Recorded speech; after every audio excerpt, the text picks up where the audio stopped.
Good evening and welcome. I'm Deviani Saltzman. I'm the international guest curator for this year's Penn World Voices Festival, and so thrilled that this conversation is happening.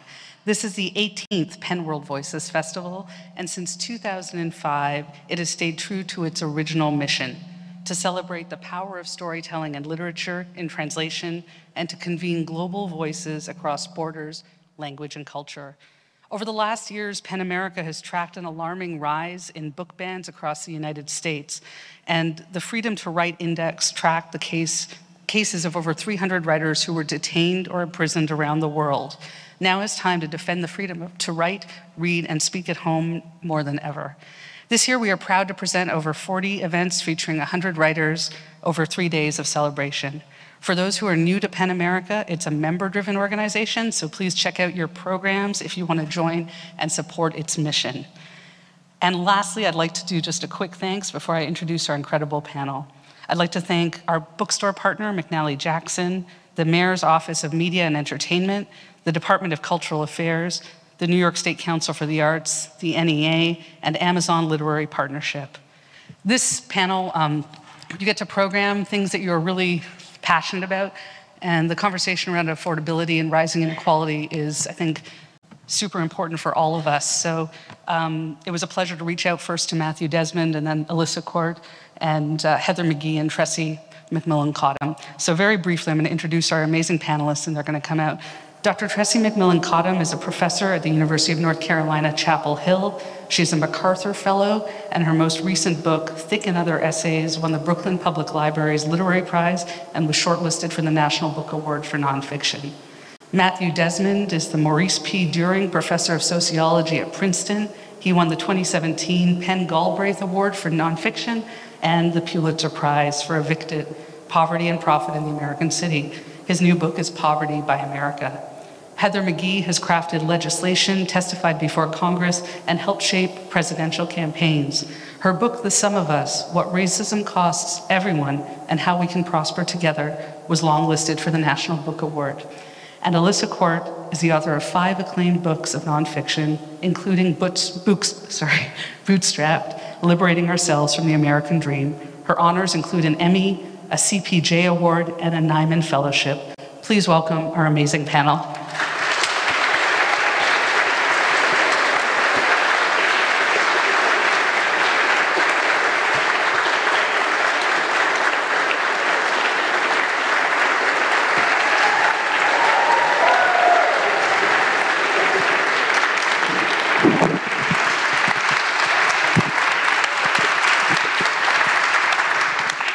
Well, hello.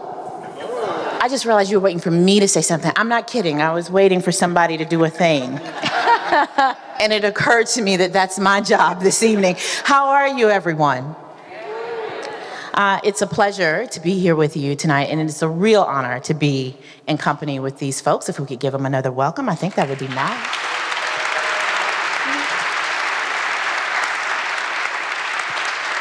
And it is such an honor that I don't want to waste a whole lot of time. I think the more time that we have to be in conversation with this brain trust, the more happy we will be. So I think I'm going to jump right into it.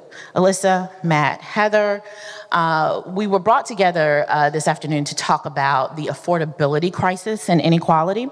And one of the things I was thinking about was last week I was reading something, and they were marking the end of the COVID social safety net, right? And it seemed like an interesting moment for us to be getting together to talk.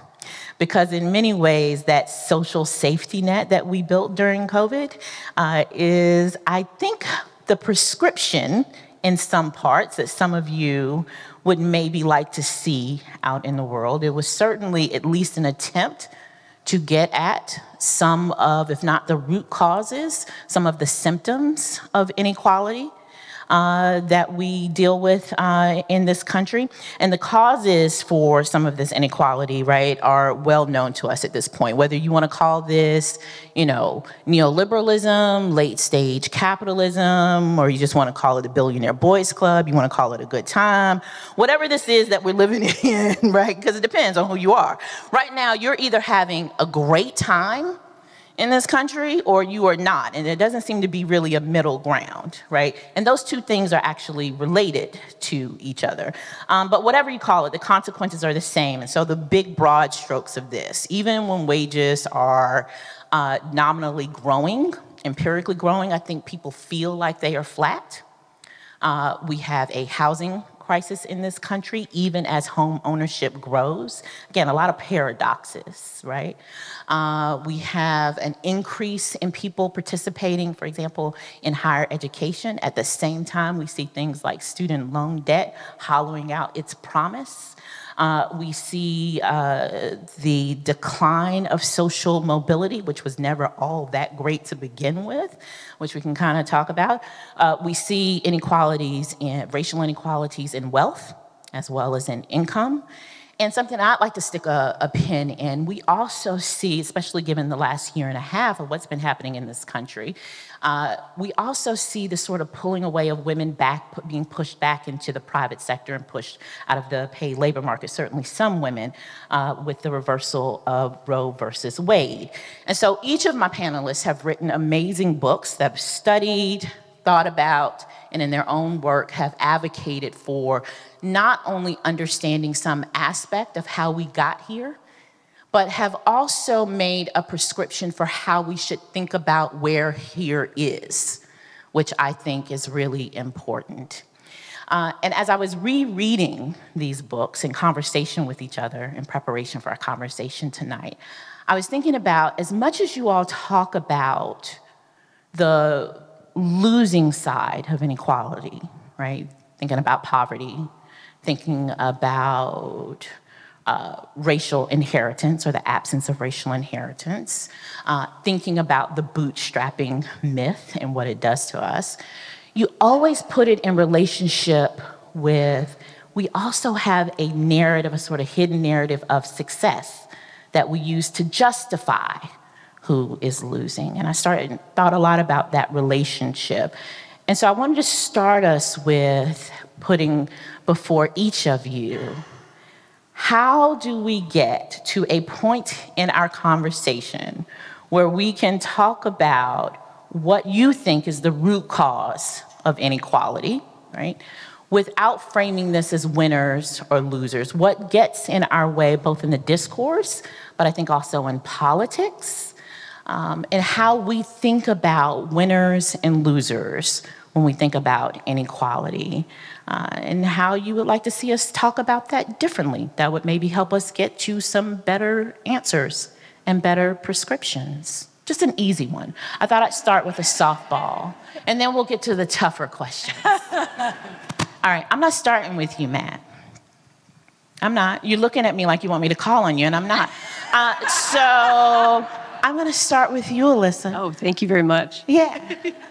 So, hi, everybody. I'm Alissa Quart. So I just wrote a book, Bootstrapped, Liberating Ourselves through the American Dream. And so I feel like the most important thing to think about is how we get back to the original meaning of the American dream, which was our American dream when it was coined in 1931. It was seen as a meritocratic and more communitarian thing. And it's become something that's like, you know, you have a house, you have a job, you have, you send your kids to college, you're struggling with fear of losing your standing. And that is a lot of what the American dream has come to represent, kind of survivalism. I was just talking to Matt about this. There's a psychology term for it, loss aversion, a fear of loss. So a lot of the American dream is now not just aspiration, but a fear of losing what you got. And I think a lot of like kind of the fissures and aggression that we're seeing politically at the kind of slow civil war, as Jeff Charlotte calls it, is coming from that fear of loss, of without seeing that in order to free ourselves from the fear, we have to like give ourselves over to each other on some level. So for me, I'm framing it as a toxic mythology, the bootstrapping story. Pull yourself up by your bootstraps, which was coined in 1834 to describe a joke. It was a joke. Have you guys ever tried to pull yourselves up by your bootstraps?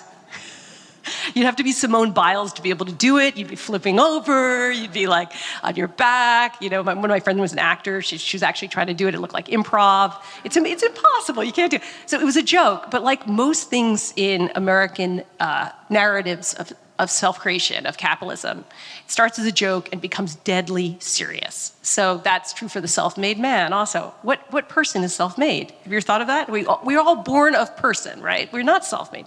We come from a country, we come from a society, we come from a place with hopefully clean water.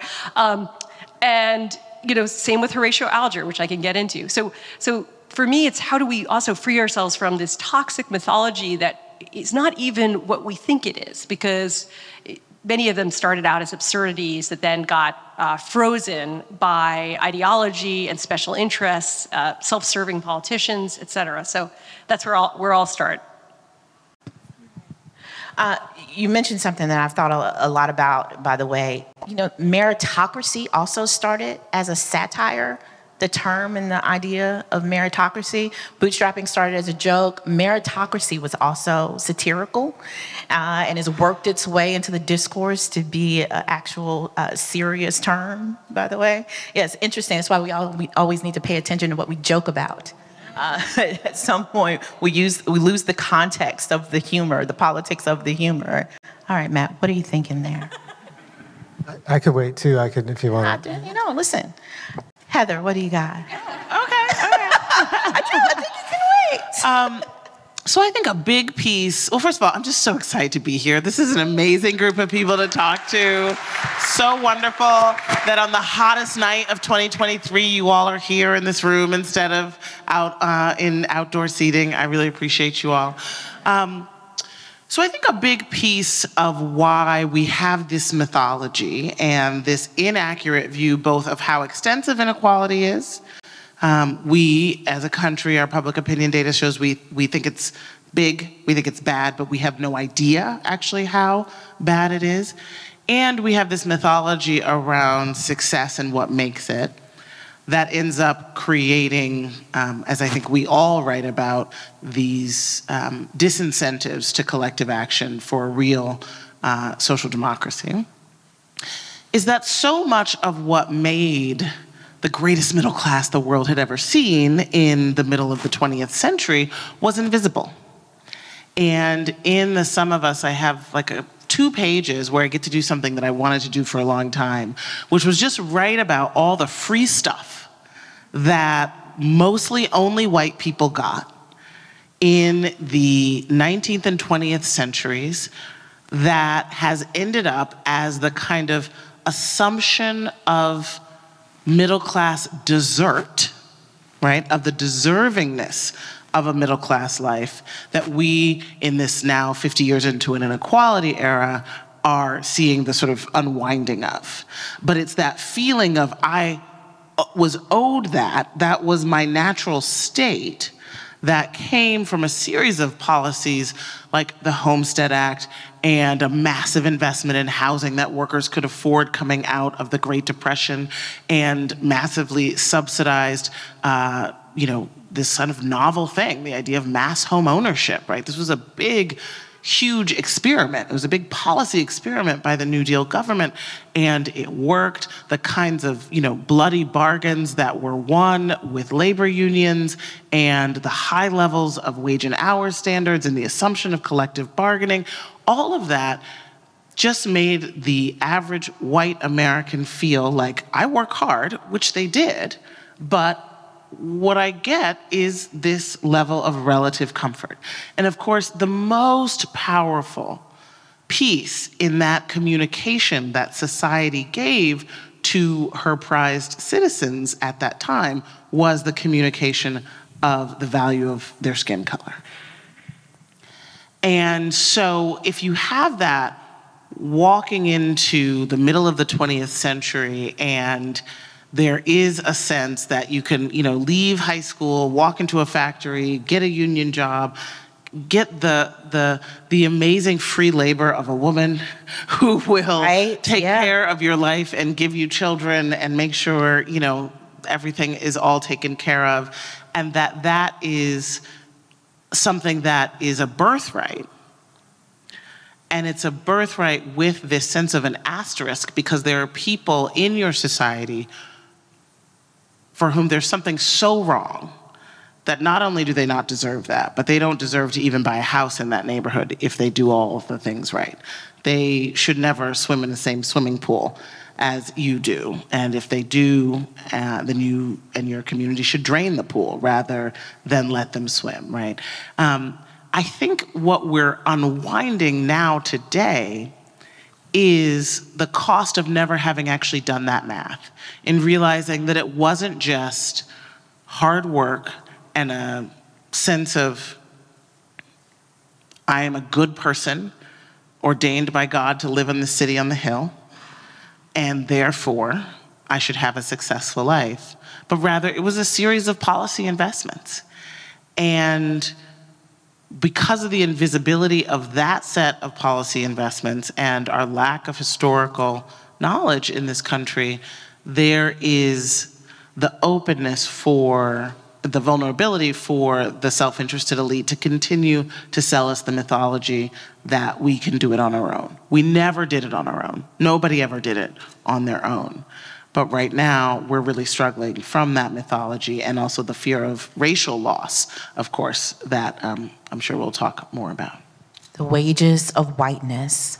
What you reframe here for me, Heather, is the title of this panel, The Affordability Crisis. And as you were talking, I was thinking of what, if we reframe the affordability crisis as paying a debt that has been due for the price that we should have been paying, for what the idea of affordability was built on, this thing that you are describing here. Because so much of what we consider affordable was built on a price that was always being subsidized by a set of racial subjugation, gendered divisions in labor, and to think that we are really just paying an overdue price for the mid-20th century expansion of the middle class really does recast that for me. I'll be thinking about that for quite some time. Matt, as we think here about what you think of as the relationship at the root cause of inequality more seriously, and as you think about it, what would you have us rewrite as some of the narratives that we tell ourselves about it? Well, first, it's just an honor to be here with my friends and my heroes and with all of you. I think that I would like to reject all absolving theories of the question. And I think that when we ask ourselves, why is there so much poverty in this land of abundance? Why do 38 million of us are unable to afford basic necessities? That's the population of Australia. Why do 1 in 3 of us live in homes making $55,000 or less? The answer is because a lot of us benefit from those arrangements. The root causes of poverty is us. And by us, I don't just mean the guy that's like a little richer than us. I mean us. You know, many of us consume the cheap goods and services the working poor produce. Many of us are invested in the stock market, directly or indirectly. Don't we benefit when our returns go up, even when those returns come at the cost of a human sacrifice? Many of us still benefit from many of those invisible cutouts in the tax code, and we support a welfare state that gives the most to families that have plenty already. And then we have the audacity, the shamelessness to look at a proposal to reduce child poverty or give everyone an affordable home and ask, how can we afford it? Which is such a dishonest, sinful question. We could afford it if the richest among us took less from the government. And then many of us, especially those of us who are white and of some means, continue to live in segregated communities. We build walls around ourselves and we hoard affluence behind those walls, and that concentrates wealth but also concentrates poverty, which is the side effect of our stockpiled opportunity. And so I think some lives are made small so that others may grow, which means many of us are connected to the problem and also connected to the solution. All right, so my sense one of the things that I feel like COVID did, and we talked a little bit about this backstage, so welcome to a conversation that was happening before you arrived. Don't you hate it when people do that to you? All right, so I'm cheating here just a little bit.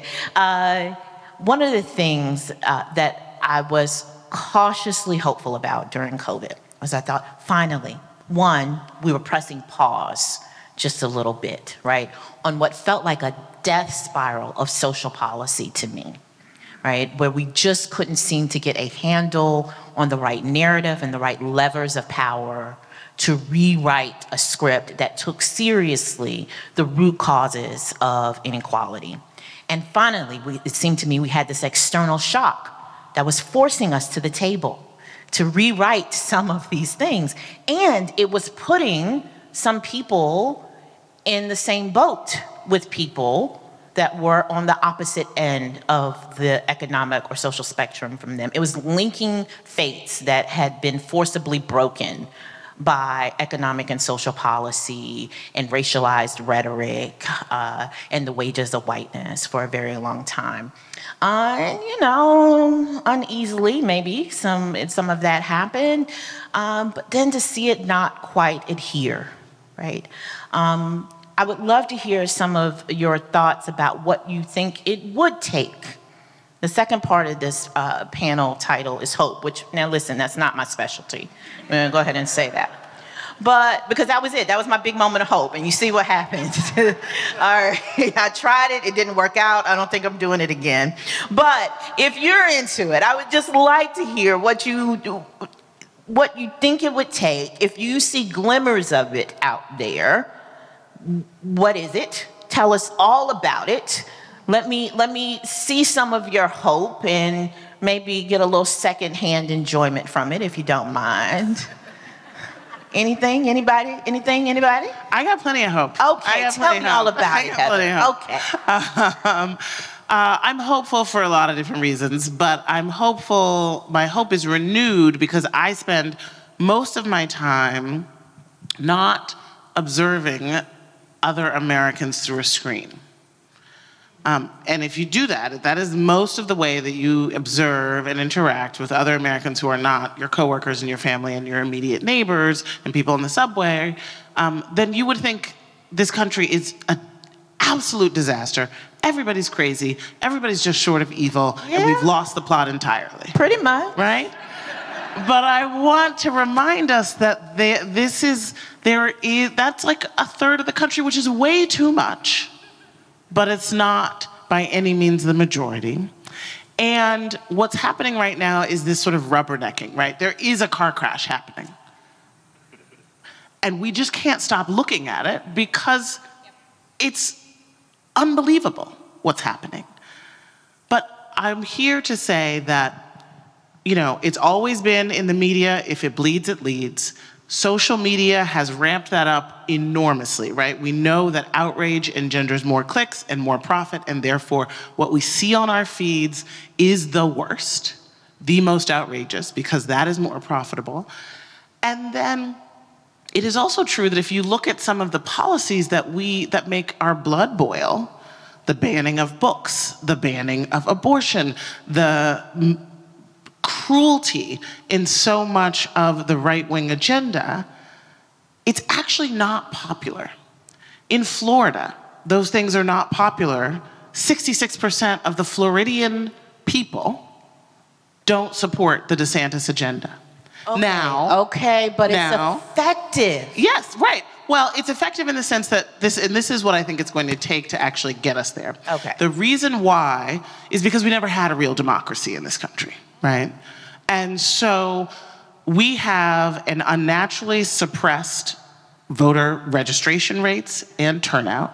We have massive gerrymandering. We have a right wing that has kept its eye on the courts in a way that the left and the center have not. There was recently a report that said that this is going to be a conservative majority Supreme Court until 2065 if nothing is done. I saw that because I did the math for my age and I just gave it up. Yeah, right?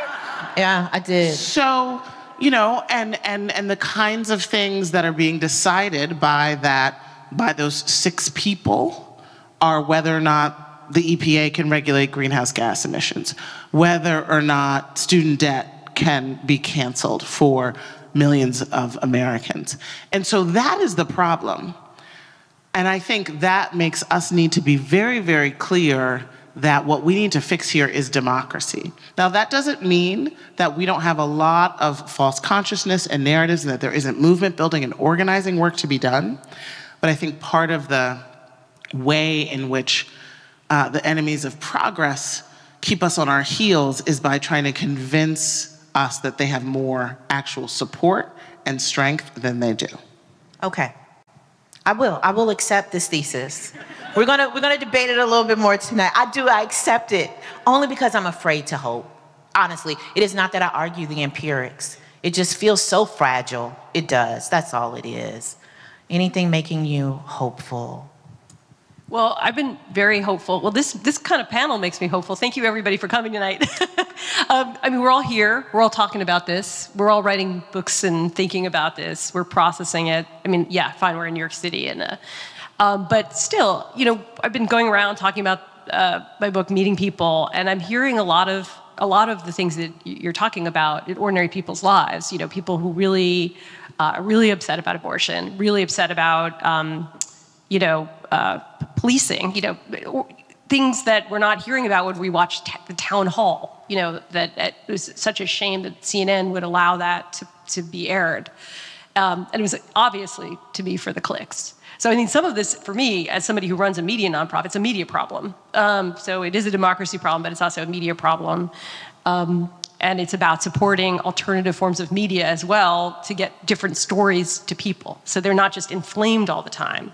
Yeah. And so in terms of that, I'm very hopeful about the rise of local journalism, mostly nonprofit supported. I've met a lot of the people from these places, Arizona Luminaria. There's new local reporting shops in Maine, Cal Matters. Just like I get these pitches all the time from people at these newsrooms with like four people, because many of the newspapers have closed down. St. Cloud, I think it's Minnesota, that they just had one reporter, and that reporter was let go, and that was it. And so what the people coming into the fray, fortunately, unfortunately, are millionaires and billionaires that are supporting a different kind of media. So to me, that gives me hope, not just local, but organizations like mine and other small nonprofits that are really trying to get different voices telling their stories, because I think that's another thing. Like, we're just having this, not just autocracy, but very centrist, mainstream, pedigreed people, creating our media. And that then limits the truth value, I think, and the authenticity of what people are really hearing about their lives and their communities. So, yeah, and then also like a lot of other stuff. Like, I've talked about this before, but people like Maxwell Alejandro Frost, as a representative in Florida, who was totally out about couch surfing when he first was elected, because he couldn't afford rent in DC. And the fact that again, like, let's turn away from this story of success. Let's go towards a story of people who are middle class, working class, being elected to office, who are open about their struggles and their status, and see it as a boon rather than something to be ashamed of. Same with Perez in Washington State, who ran an auto body shop and made $34,000 a year, and was again interviewed widely about that. And I thought that was very powerful and important to have these different elected officials on local level. So, and then there's so many other things. There's organizing. Matt's written about this too. The Poor People's Movement by Reverend Barber.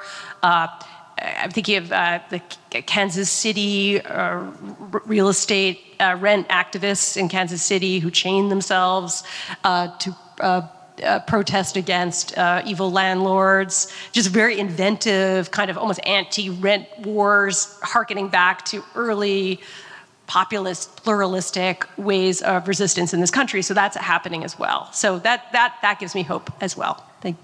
Is it too heavy-handed to think of this as a generational shift? I tend not to think in generations because that breaks down as a heuristic very easily. But I wondered if you find this too, in speaking with people, particularly about this bootstrapping myth. It's lost a lot of luster with young people in my mind. And I wonder if you find this as well, and if maybe one of the positive outcomes of the crumbling of some of our major democratic institutions is younger people divesting some of their individual aspirations from the belief that it's possible to do these things through individual hard work and credentialism and all of that. But do you find this as well? And do you think this is something that can hold out even as maybe middle age starts to settle in? It comes for all of us. We're lucky. People becoming owning stock. No, I mean, Teen Vogue, there's these publications on the media level that are really enlivening, hopeful, radical out there for young people. And also millennials, probably more Gen Z, having such difficulty owning homes and having difficulty moving out of their parents' homes statistically. I think, how could you believe in bootstraps? It's happened to you. If you were somebody who had to live in your parents' house, I actually hope some people under 30 will ask questions later about and comment on this. But you also, you have GoFundMe being one of the major healthcare provider for many young people. I wrote about young people who have campaigns that entirely to survive. Somebody had kidney failure, and that. I call it the dystopian social safety net, because it's things that shouldn't exist but do because we have to have them. And many Gen Zers are the ones interfacing with those necessities. So yeah. Matt, what's making you maybe cautiously hopeful? I don't know, you're a pretty hopeful guy. Full on hope. You actually really are. I find it interesting about you. Interesting. That's the word we'll use. That's the word you use when you want to say the other thing. You're very hopeful. So narrow it down, but though, give me a few of these things that make you hopeful. I want to end poverty in America, and I'm not playing. No, you're not. I know that about you. And we can end it. We have the resources to end it. So a study published a few years ago showed that if the top 1% of us just paid the taxes they owed, not paid more taxes, just stopped evading so well, we as a nation could raise an additional $175 billion a year. So that's enough money to reinstate the child tax credit that reduced child poverty by 46% during COVID in 6 months. It's enough to double our investment in affordable housing and still have money left over. $175 billion is basically enough to pull everyone above the poverty line. So I think that we have to reject this scarcity mindset and realize that the richest country on the planet can and should finally put it into poverty. I'm also hopeful in the fact that, in the 60s, Congress was a mess. Congress was polarized. The Dixiecrats were aligning with Republicans to block progressive reform.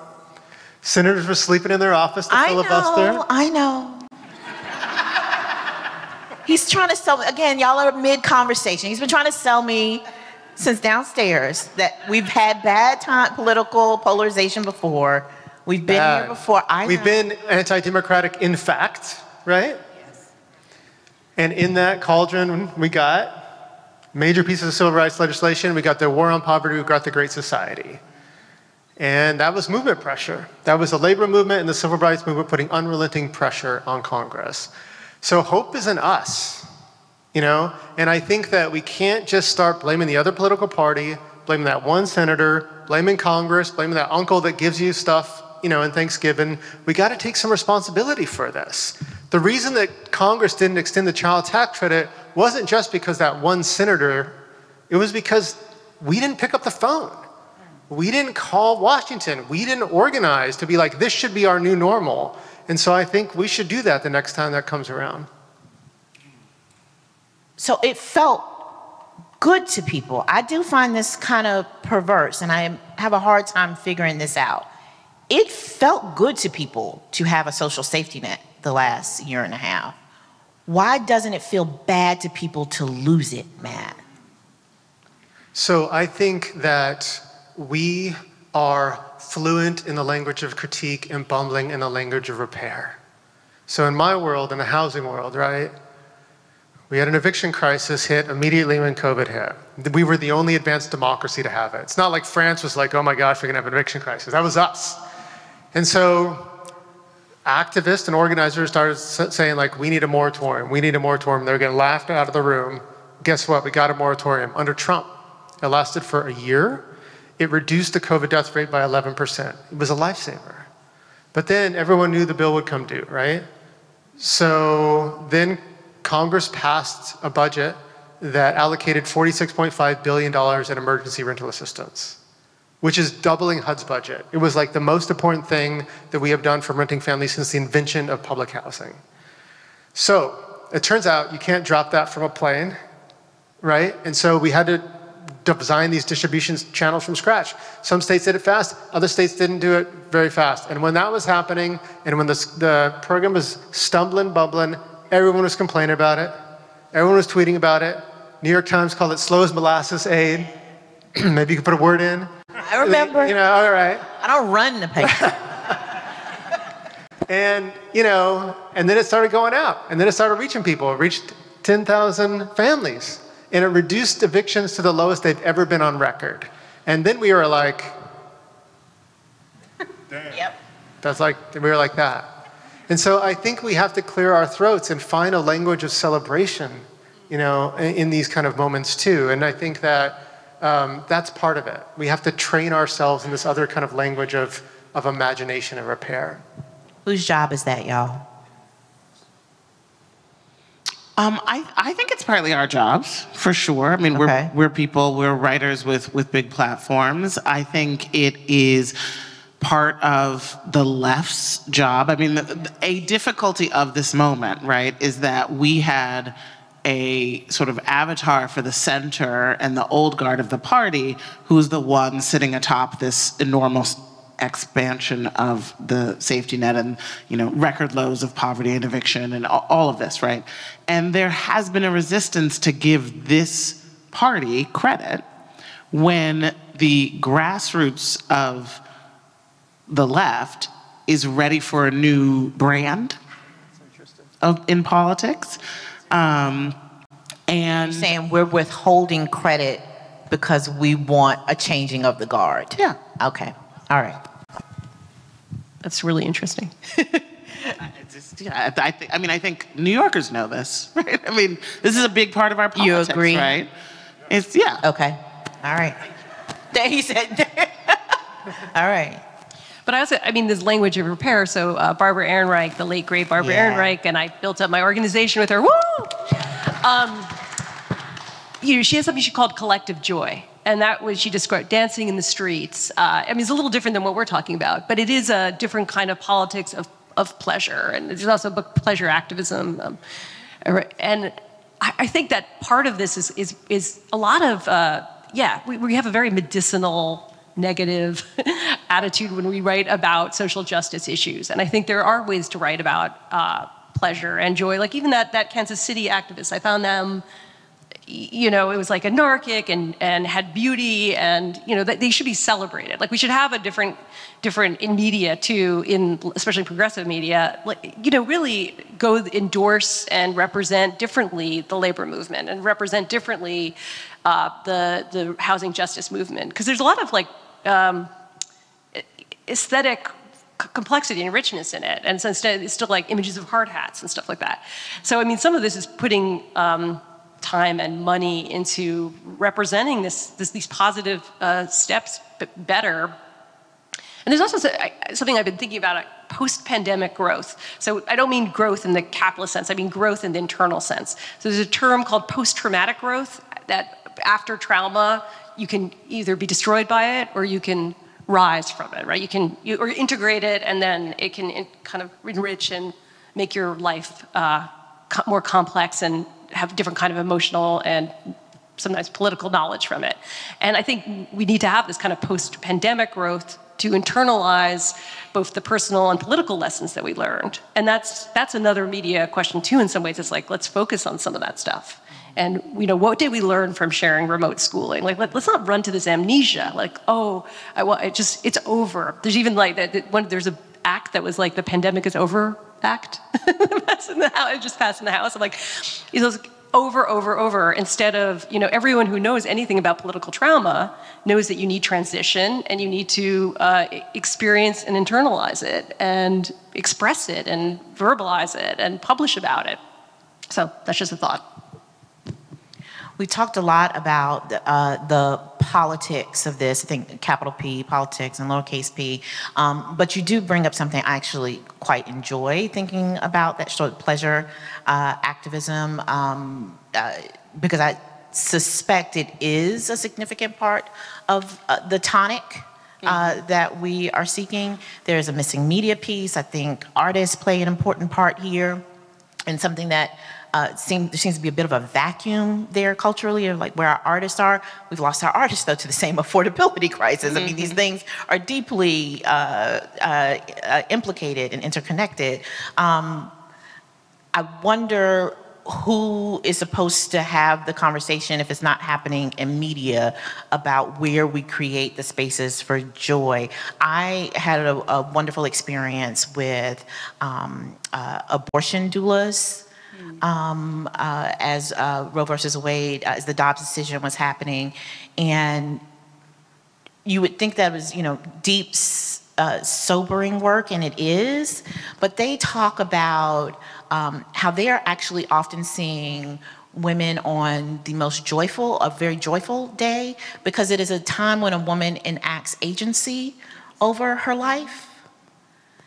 And how empowering that is for a woman. She got to make a decision, she got to act on it, and knows materially what that decision will mean in her life. It means she gets to be there for the children she already has. Often it's a decision she's made with her partner. She had the support to do it, and in fact, it's quite joyful. And so I went to their office, was doing a story about them, and like there's music playing, they were laughing, they were having a good time, and I thought, I wish people could see this during the Dobbs decision, right? I wish they could see the joy of being an abortion doula, of what that looks like, and the pleasure and what it means to do that sort of collective action. Collective effervescence is always such a part of getting people together to act together.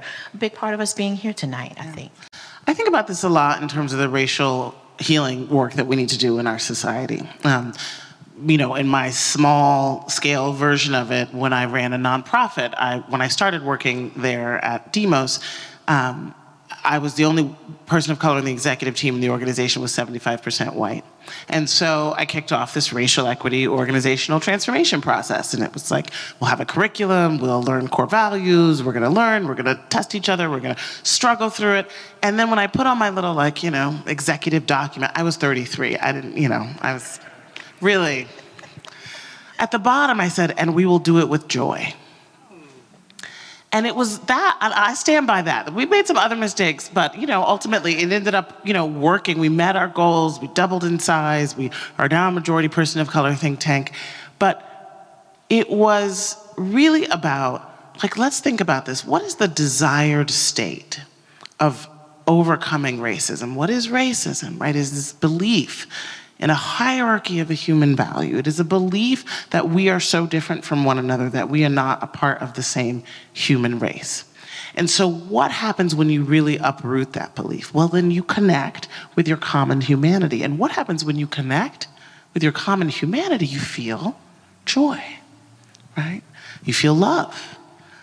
And so I said, well, if that's the desired state, let's not try to get there on a train of sorrow, conflict, and disorder. Let us try as much as possible, whenever possible, to bring that in.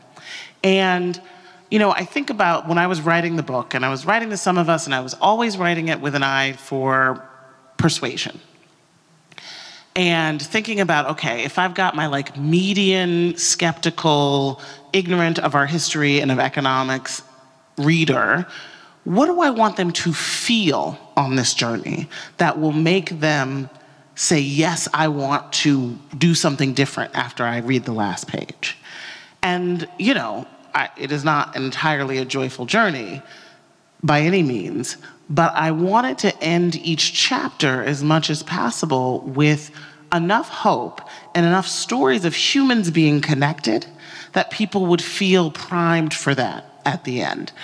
And now that I'm going around the country talking about the book all the time, when I'm in the room and I'm doing this other thing, which is speaking about the book, I want to do that. I want people to leave feeling connected and joyful and hopeful. And that is actually what grassroots organizers do. Yeah. That's why it's an actual real job, and I wish people understood that's real work. Yeah. Right. I think the organizers are key here, because when I read about cancel culture in the newspaper, it just doesn't sound anything like what it's actually like on the ground. You know, if you're looking for like a warm-hearted, open, committed, joyous group, join the anti-poverty movement, join the anti-racist movement. And I think that this is where, you know, one of the things that I think that we have to do as a country is those of us that are winning do need to take a bit less from the government. But I think what we get in return is our restored humanity. And I think that my amazing wife, Tessa, shared with me this book called The Book of Sands, which has this quote, if you want people to build a boat, don't assemble a team and gather the wood, but make them long for the edge of the sea.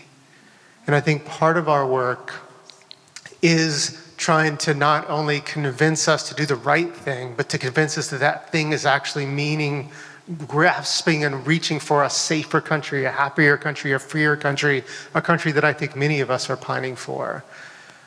When I was, right before COVID, I spent time with a group in Minneapolis called United Ventures for Justice.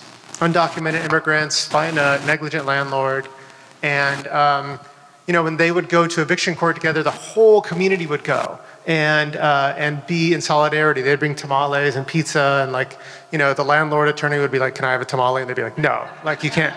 You're not part of us." And they'd be there for them, you know. And I remember they raised the money to buy back their buildings from the landlord, but by that time the landlord was fed up and was evicted everyone, like went to evict everyone. And it came down to this this hearing where the tenants would either be homeowners or homeless. And I was sitting outside with the tenants and we were waiting for the jury, and this woman named Takara turned to me and she was like, "You know what's taken the jury so long to decide? They're asking themselves, why do these tenants want this raggedy building? And it's because people have forgotten how to dream." And she said that to me, it was so convicting. And I think part of the exercise is trying to flex that muscle and trying to remind ourselves how to dream. No, I'm not kidding. I have told my students many times over the years, and I only tongue-in-cheek, but I really do mean it, and I really do have a theory of change behind it, which is that you cannot have a movement where you don't feed the people. And, you know, they would come to me, you know, the faculty advisor for, you know, left-leaning student groups on campus or something. They come to me and want to have these serious meetings. You know, they want to get together and make everybody read Marx. And I would go, nobody's coming to that, I would say to them. And, you know, but okay, you can try it. And then nobody would come to their little meeting. And then they'd come back and I was like, well, have you thought about having a party instead? You know, that's how you get people. And so, but again, having a good time. And I said to them, try giving them empanadas. And they thought I was joking. And I was not. Nobody turns down. First of all, a meat pie is a perfect food delivery vehicle. Perfect. And I believe that strongly. But feeding people was a stand-in for, I think, exactly that. This thing, which we used to know. I mean, I feel like leftists in particular used to know that. Not really sure what happened. The Black Panthers used to give out like oranges in schools. That's right. Which is where I think I got this from. I got this from my mother, who, that was her role in the Black Panther Party. She worked on the food programs and the health programs, which was just handing out food. You feed people if you want them to show up. And we're also Southern, and so that also helps and plays a significant part. But it was true, but we used to know that, and I wonder where our imagination started to narrow on that scope, is particularly on the left, where we tried to organize, and where we started to become so self-serious, and I think have lost some of our own lack of visioning. So it's easy, to your earlier point, Matt, for us to critique what's being done to us on the right and rubberneck it. There's a lot happening there. There's a lot, and we need to deal with it. Fascism is a thing. But our own imagination seems to have narrowed as well. What different picture would you paint if you were the artist? a different picture of what organizing could look Our like? side, yeah. Oh, our side? Yeah, I think some of the things I was talking about before, pleasure, some of the mutual aids, and I write about this in my book, did a really good job where they were delivering, mutual aid system. Who here knows what a mutual aid is? Okay, so mutual aids are estimated 800 formed during the pandemic. I think many more than that, and they brought pharmaceuticals and food to people when they were locked in their homes. And these were all volunteers. And suppose the idea of it is it's not charity because someone will bring it to you one day, and then the next day you bring it to them if they needed the food or they need the pharmacy, the medication. But the one near my house, I talked to the people who were involved with that in Brooklyn. It was Prospect Heights Mutual Aid, and they would ask people what they wanted, like actually. And if somebody wanted beer, they'd bring beer, and if someone wanted chicken feet, they brought chicken feet. And the people who were part of this program were like, nobody had ever asked us what we wanted. And I thought that was very profound, and that's something that also a lot of food justice isn't always thought about, like, different groups wanting different kinds of food. Alcohol doesn't have to always be demonized, if it's drunk in moderation. Anyway, that seemed very profound to me, that was one of the glue, was the specificity of the food as well, and that it had reflected the desire of the recipient. So the recipient wasn't just getting some random handout that was just officious. I mean, some of the problem that you're talking about here is like like a technocratic, yes, kind of leaning within progressivism, right? Where it sort of isn't as, I don't know what the word would be, but as fluid or organic, and is more rule bound. So some of the mutual aids would be like, so what kind of food? Okay, it's not like there's some rule about the product that has to be served. Anyway. I think that's exactly right. There's a moralizing in the exchange, and removing that, I think, disciplining that even in ourselves. It's like a professionalization of who gets to give stuff. And you have a master's in public policy or something, and then you're giving something, and that by nature of that turns makes people into kind of I'm not going to say officious, but into something more systematized and less likely to give candy, Yeah. Andrew? I was thinking about something else for a second. What you said, which just took me on a whole nother piece, which was like, I was thinking about the ways in which I think each of us is trying to, in our books and in our writing, like unlock something that's a little bit stuck in our collective consciousness, or some powerful subgroup of American society's consciousness, in order to get us to the promised land. And in some ways I was like, okay, how do you do that? Like, do you do it by cajoling? Do you do it by, do you do it by data? Do you do it by, and I was thinking about like Matthew saying, and I was thinking about this when I was reading your book, that, which is different from Evicted in a lot of ways. Do you do it by, you said, I want to remove the absolution, right? Which is a really strong thing to say. It's like, I want my readers maybe to feel complicit in this system. And then I was thinking about how, Alissa, like you want us to maybe feel like liberated from this bootstrap myth. Like all of the readers are probably have some of the bootstrap myth in them, and you want us to reject it. And so I was just thinking, what bets did we make on those choices? Anyways, that's what I was thinking. I was also trying to give you a break for a second. Like, why did you choose, when you were like, okay, I mean, because you're not like, I'm just writing this book because, you're an advocate. We are all advocates, right? We all have a world we want to see. And so you made a strategic choice about what angle to go in to unlock some piece of our society. I'm just wondering about like the choices you made to do that, like why? I feel this is the stuff of building political will. And I think that if we all take responsibility, personal responsibility, for ending poverty, for ending racism, that builds up a political will that could lead to real transformation. And so I think that, I don't think we're gonna solve climate change by drying our towels. But I think when we dry our towels and we think, what am I eating? What am I driving? Do I need to take that flight? that's the stuff that pushes our policy and our corporate elites to change. And so I think that if all of us started, we all know what shoes to buy or what coffee to drink to signal like a political allegiance, but we have no idea what the workers are getting paid in those shoe factories or those coffee shops. What if we started shopping and investing according to economic justice values? What if we started talking about taxes differently? What if those of us who lived in segregated communities hauled our butts to the zoning board meeting at 8 o'clock at night and stood up and said, look, I refuse to be a segregationist. I am not going to deny other kids opportunities my kids get living here. What if we started joining an anti-poverty movement and started pitching in? Anti-poverty movements need lawyers and nurses and accountants and maybe a writer or two. And so I think that kind of activity builds a new common sense. So my bet with the universe was that if I could show people's connection to the problem and their connection to the solution, that doesn't spur guilt, that could spur action, and that action can build something. That was my bet. So I think my bet was I wanted to try to, well, it was a lot of different bets. There are a bunch of, books have many pages.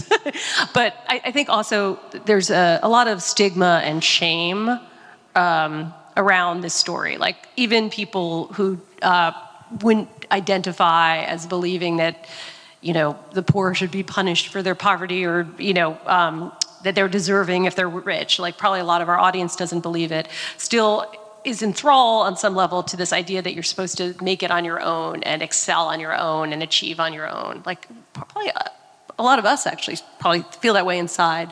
So it's sort of trying to remove some of the shame and stigma when that doesn't work, and some of the overblown pride when it does, around that story about being self-made and achieving in this kind of relentless and often kind of privilege building on privilege fashion, because something like 60% of the people on the Fortune 500 list were well off to begin with. So by trying to expose that, I felt like I was trying to free audiences and whoever happens to listen to an interview on NPR where I'm saying this, that free them from that sense that they should have been a contender.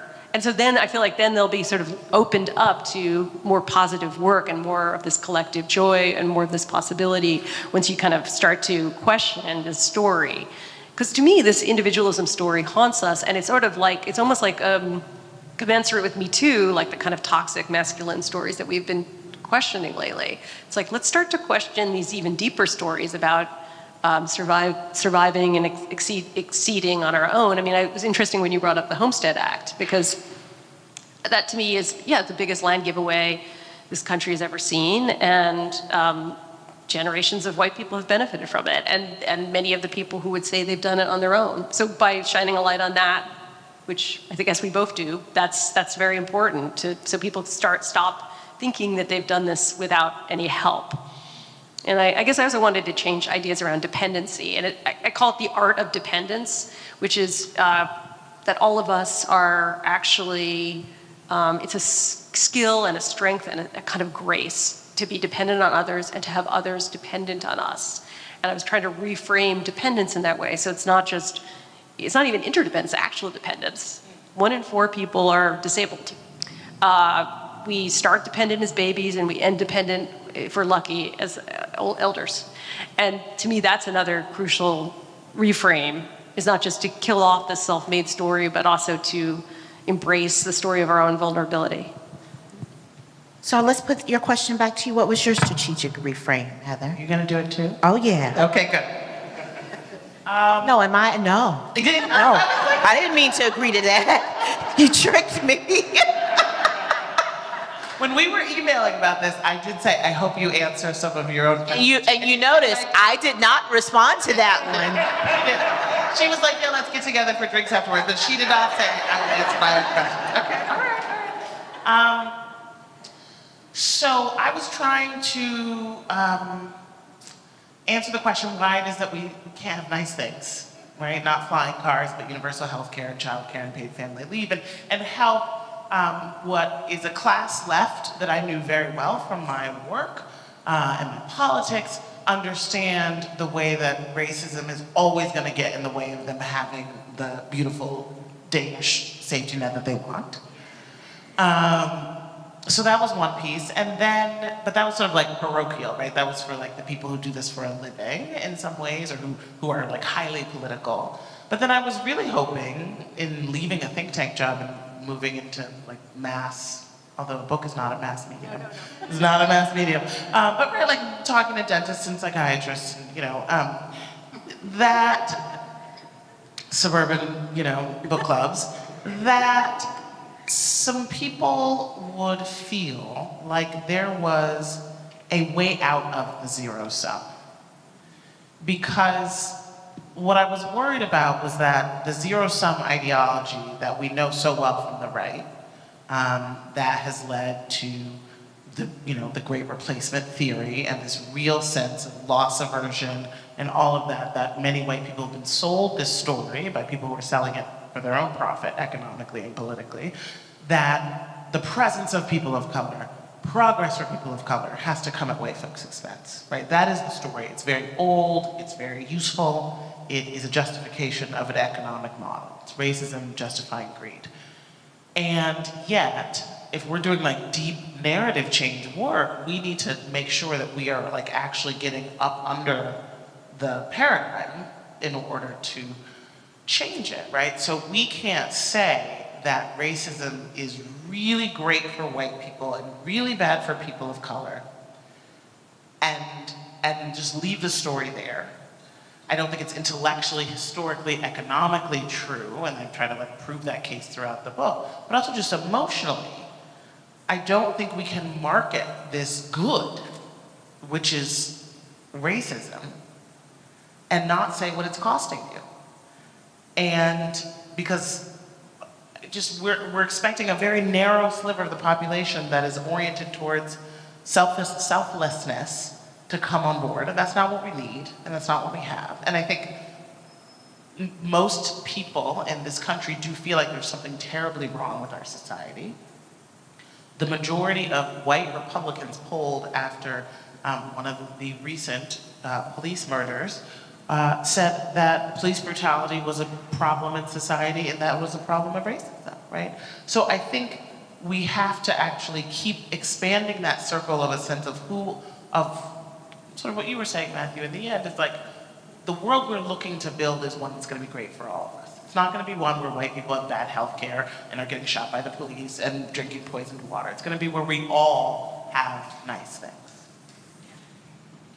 Thank you, Evan.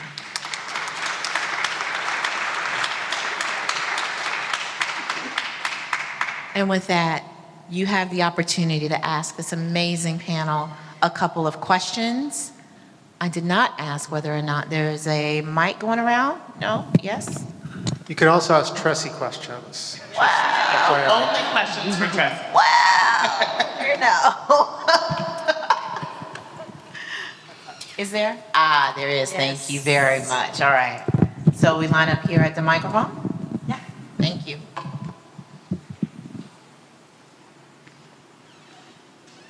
And as we are self-organizing.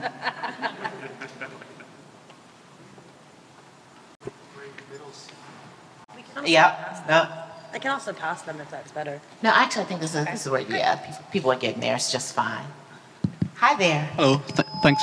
Thanks very much for the discussion. I had a question. So basically, the discussion has been about the affordability crisis and the cost of living crisis and the housing crisis, which is something that's been happening in a lot of different countries as well and really been accelerating since about 2008 or so. So my question is, if this is a global process or global forces are pushing this, does the response and the solution have to be cross-national or international as well? And maybe sort of tying in with the point about hope, is that possible? Because that's very, very difficult to do and very, very hard to do. It's a great question. So what we've got here is that some of this is about globalization and the integration, vertical and horizontal integration that's happened in the global economy. But also some of this has been the US's response to exactly those forces, right? And sort of a global level of opportunity hoarding going on, which I think gets in the way of our ability to respond to exactly these problems, because some of our problems are global. right? But we want to have a nation state response. And I'm not sure that is entirely possible, which seemed to me like it was a natural outcome of building a global economy. But hey, what do I know, right? I'm not the economist, I'm just a sociologist, and not even, Matt's type. So, I don't know, but it's gonna make me pay for that one later. But yeah, I think that is a wonderful question, because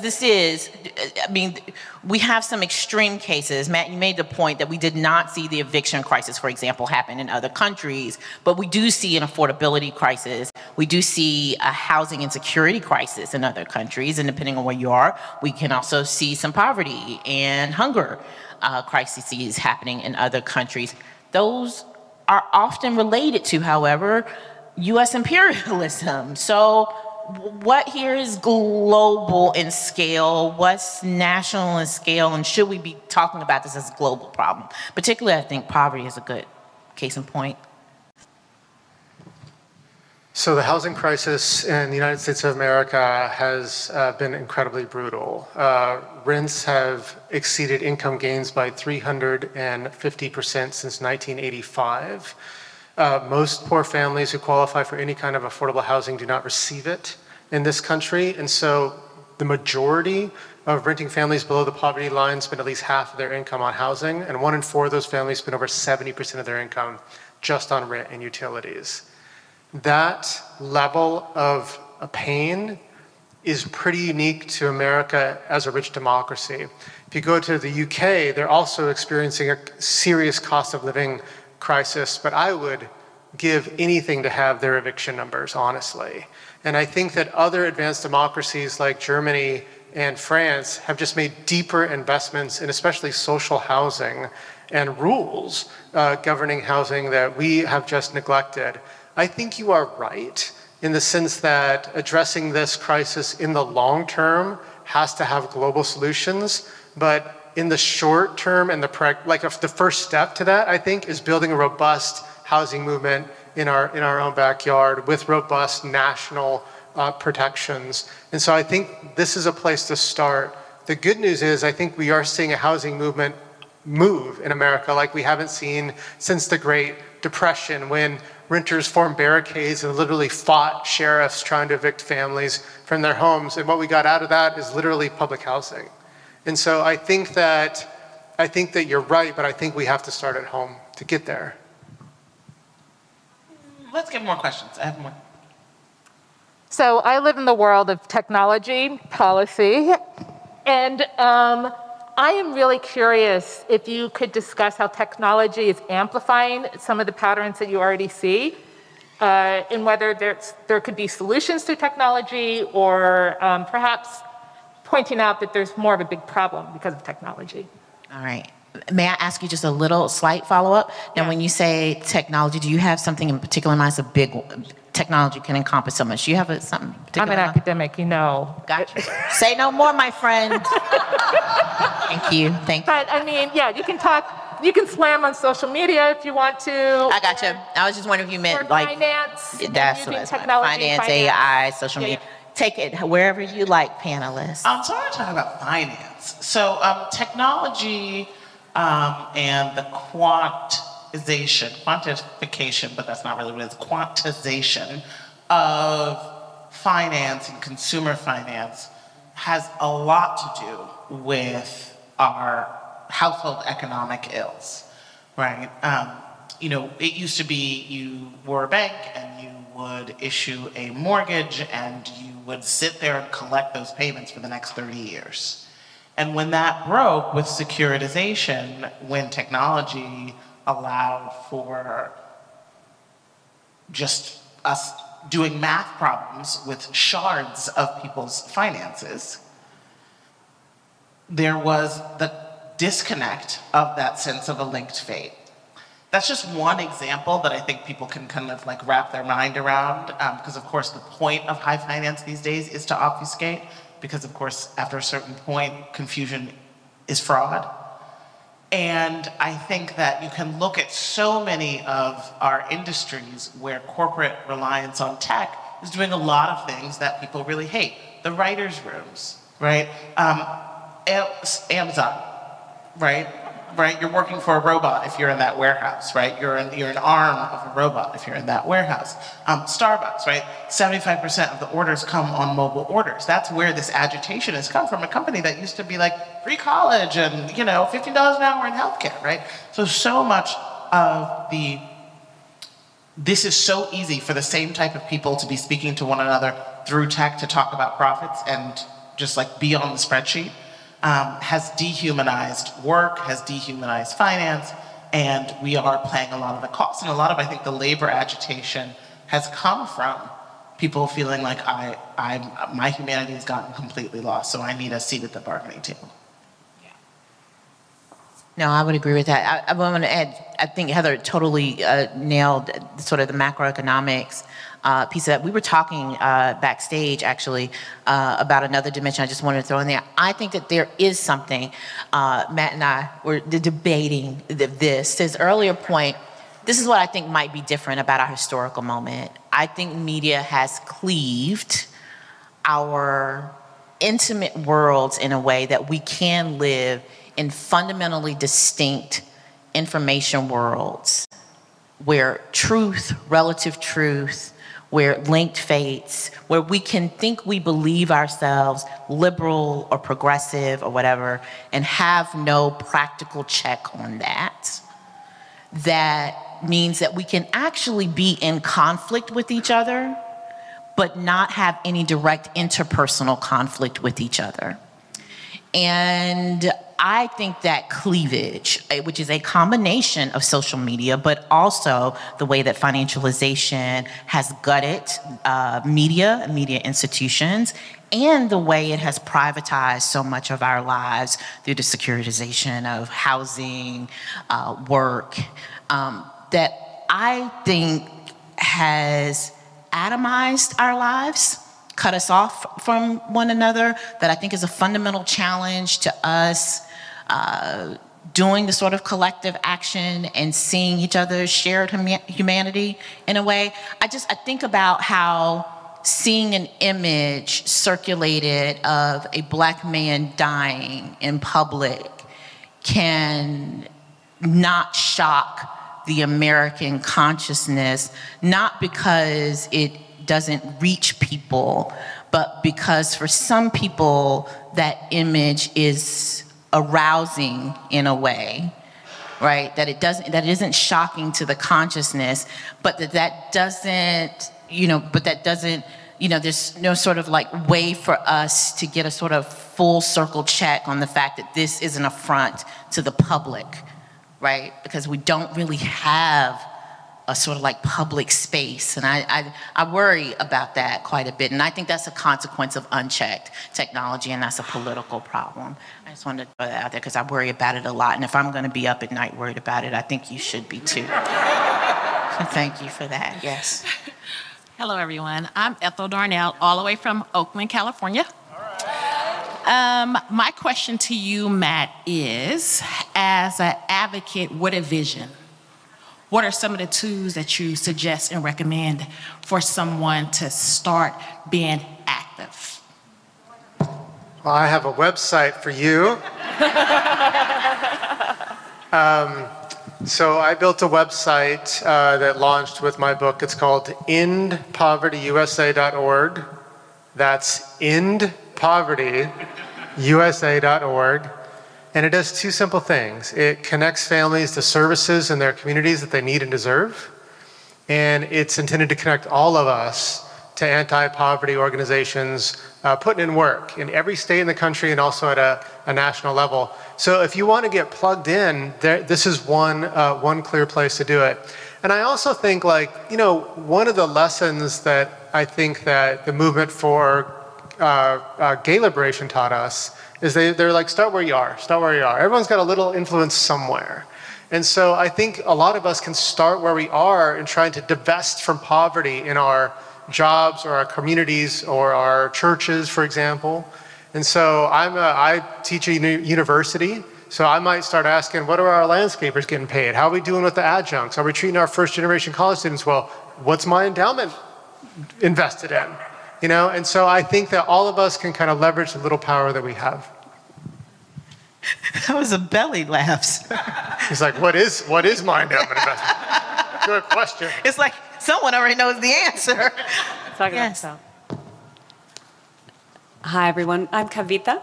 Hi, Alissa. I direct the Asian Media Initiative at CUNY at the Journalism School, so I'm so happy to hear you talk about small local journalism, and I want to just at least especially take this moment to shout out small local journalism for communities of color, for and by communities of color, and immigrant communities.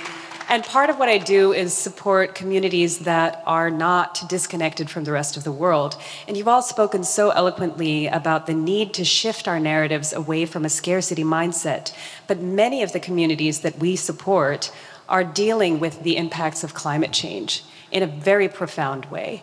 Not just the communities themselves are manifesting as a result of climate change, but the communities that are in poverty are the most impacted by the effects of climate change. It is very difficult for me to understand climate change outside of scarcity, of water, of land, of livable space, of freedom of movement, of rights.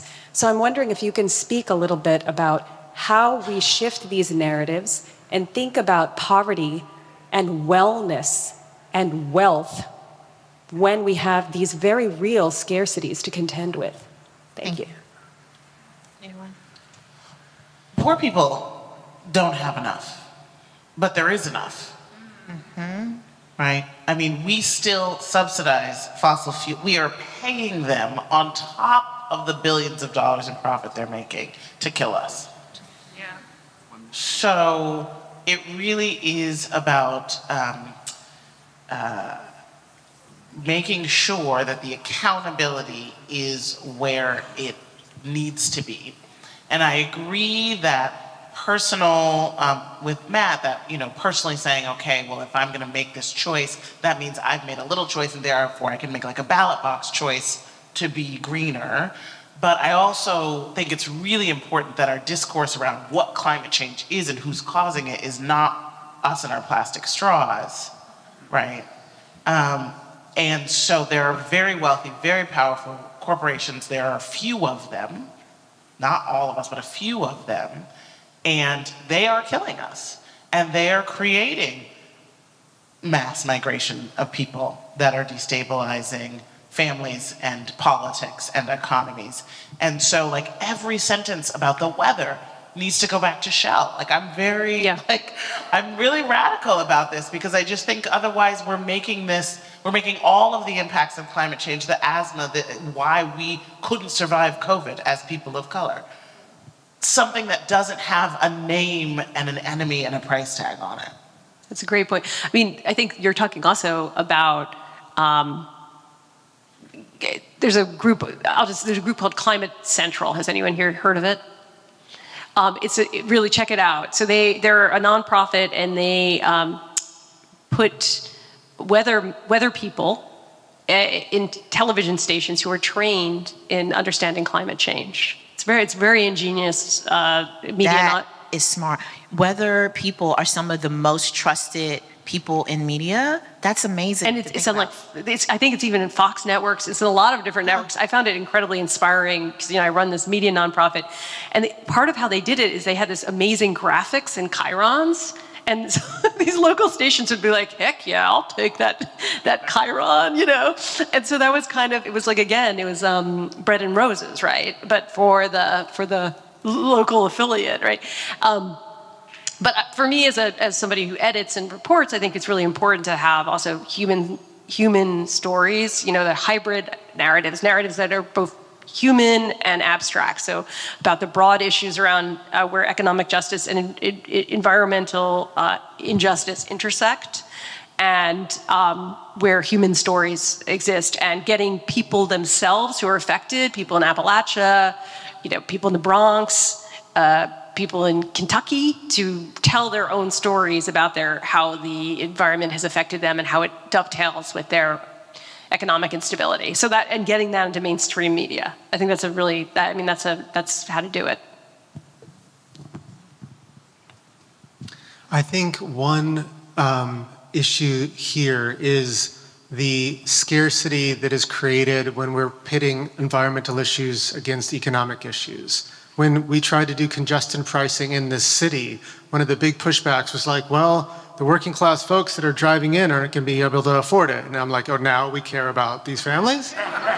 And so I think that this is part of the scarcity that we have to reject too, and making sure we don't have to choose between fighting climate change and fighting poverty and fighting racism. We are a big enough and ambitious enough and hopefully a bombastic enough country to do all of that. And I think that one way to think about this is like the Aesop fable, where there's like a farmer feeding cows and then his mean old dog starts sitting on a pile of hay that the cows eat.